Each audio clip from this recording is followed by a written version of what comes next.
What are you doing? I need to go downstairs and I'm trying not to make any noise. That's not squeaky at all. I'll try again. I can do it more, You can do it more discreet? yeah. Okay, take two. Take two. Oh.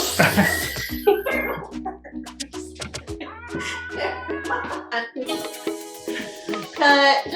Sound like those fireworks that whistle. Oh well. Cut. When the director. Oh, it's time to go home. Time to go.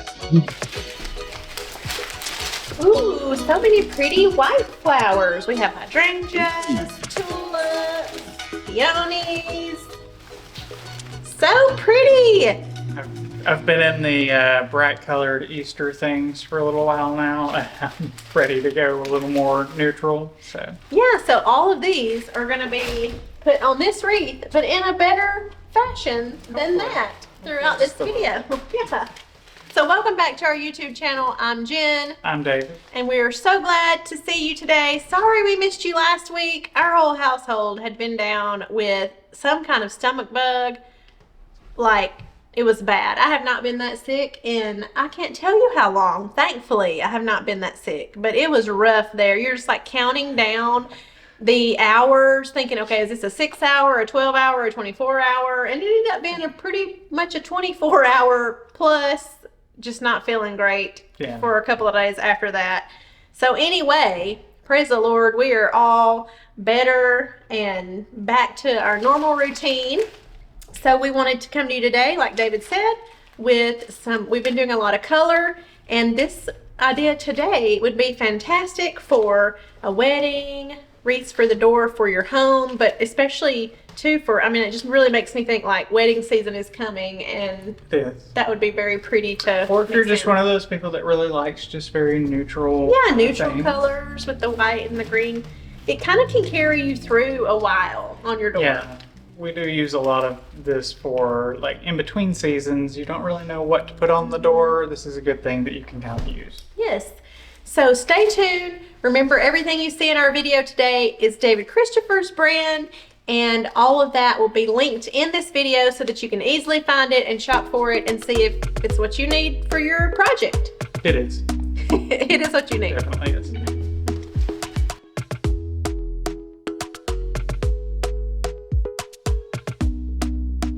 So we're going to try something a little bit different today. Instead of you looking at me while I do a wreath, we're going to try and focus on the wreath part, and I'm going to step out from the frame so hopefully you can kind of see more what I'm doing with everything, and maybe that will work better for those of you that are trying to do some of these at home. Alright, so the first thing we're going to need to do is we're going to need to separate our hydrangeas because these come in kind of a bush form, and we're going to cut those. We need them fairly short, so we'll cut those off. Then I bend my stem, and I am dipping it in some glue so that we can glue this in really well. And for a lot of my stems that are thinner, I like to bend the stems just so it hooks onto something really securely in the wreath. And it also allows me to get more glue on my stem as well.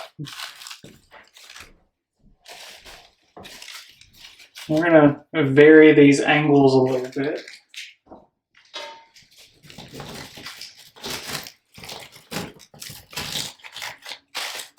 We don't want them all in a perfect line.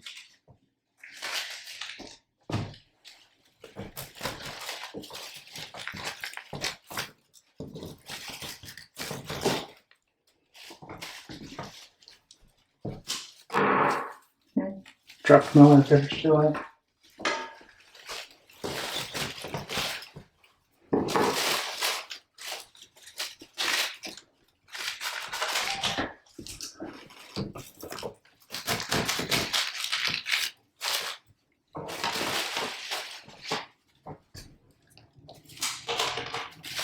And we need our stems fairly short for this. We don't need a lot of extra.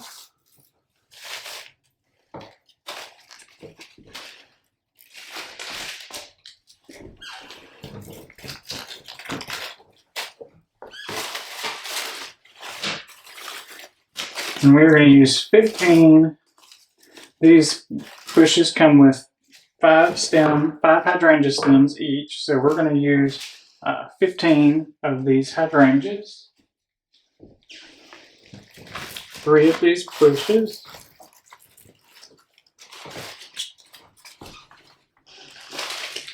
Should get us all the way around pretty easily.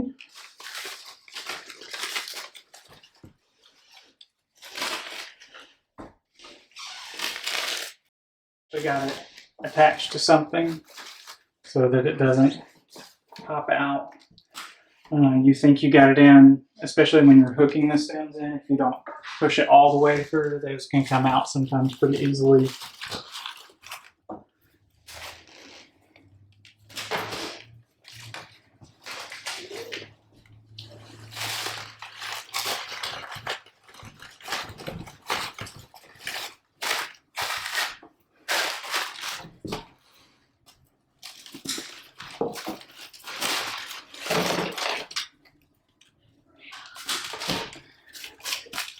Got one more bundle of peony bunches to go through. And keep in mind, if you are like I'm doing, I'm dipping my stems in hot glue. So once you have dipped your stem, you're kind of on the clock. You get a few seconds really to get that placed where it's going to go.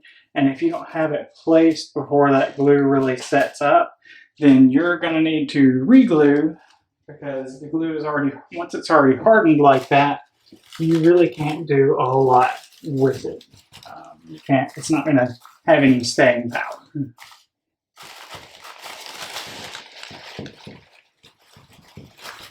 So that one didn't find its place. So we're going to go back in, make sure we get in a really tight spot for that one. So we make sure it stays where we want it.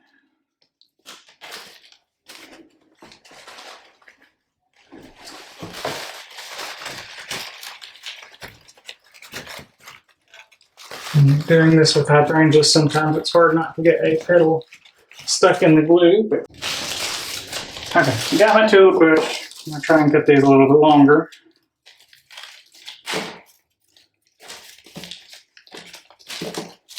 Okay, that should be pretty usable length. Yeah, I only need a few inches, maybe 3 inches will work well. So this one may end up being a little too long.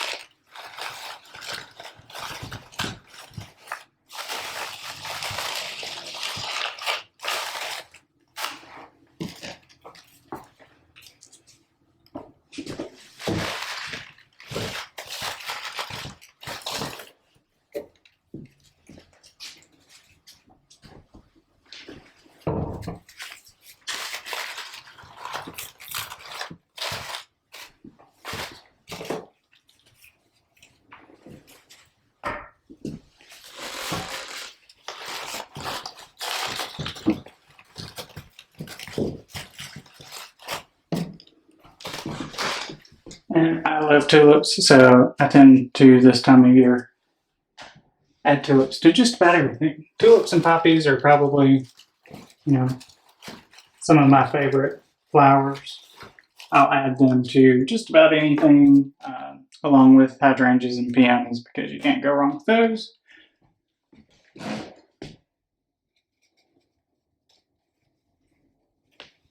One more tulip left.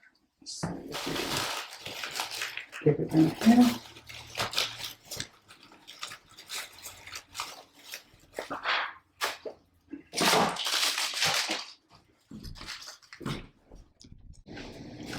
Okay, now I've got my wreath pretty much the way I want it, with all of my white florals in there. I've got some of my boxwood, but I feel like I either need more boxwood or I need something else green.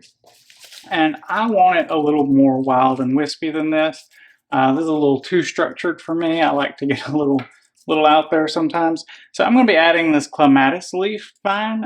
You've probably seen me use it before in other videos. This is our two-tone green version, and it just really gives that wispy, natural growing effect that I like. So I'm going to be using this, and we're going to cut this up into several little smaller pieces, just so it's more impactful as we go all the way around.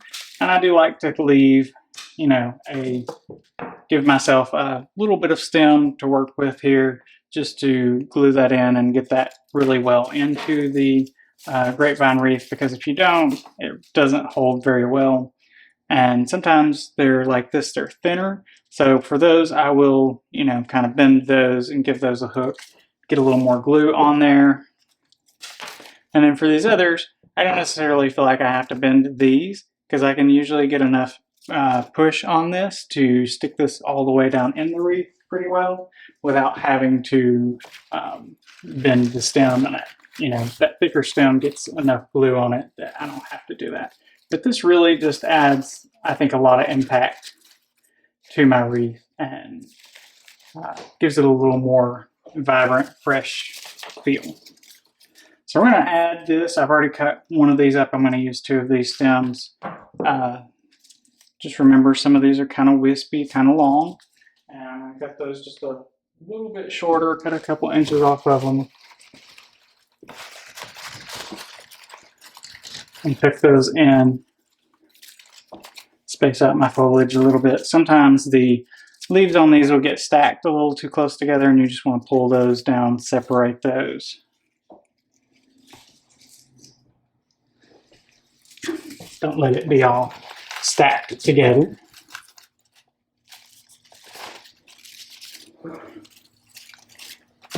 But I like the way these little tendrils kind of hang off of the stem. Makes it look very natural, like something's trying to grow out of your wreath. And that's really, even though we're using artificial, we want to make it appear as if it's real, which is kind of strange, but that's what we do.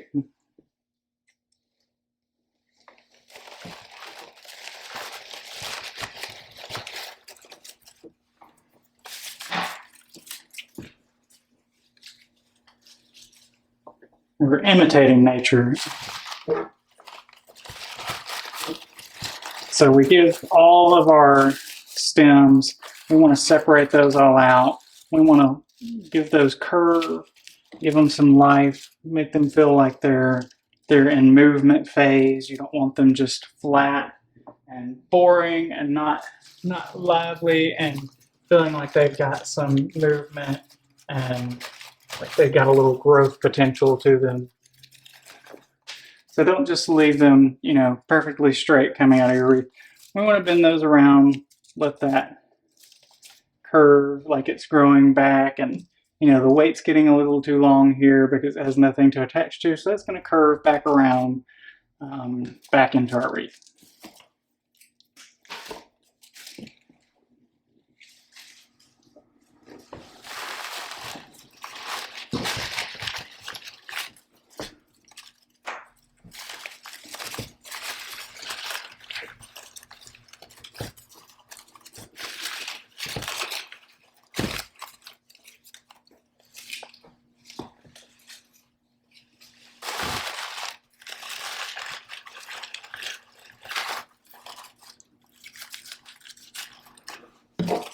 Made that one a little too long at first. But I really like this extra touch of green in the wreath, just to give it some extra natural feel. It really makes the white stand out even better also.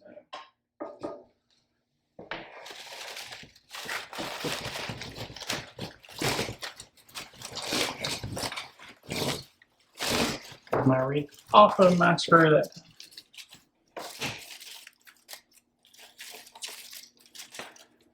So if I've got some that are a little too long, I'll just take and separate those, cut them, just so I've got some smaller pieces to work with.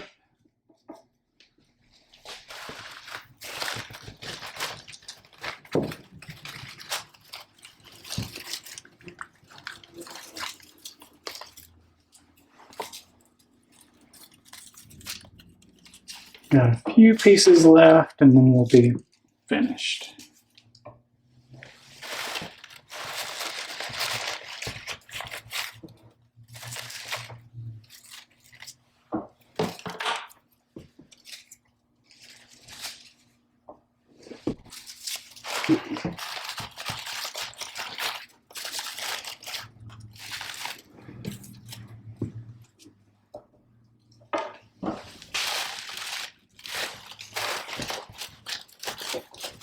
And I do hold on to my wreath a lot of times while I'm pushing my items in, because if I don't, I'll push the wreath around on this screw because I got it just hanging from this one little screw in the wall.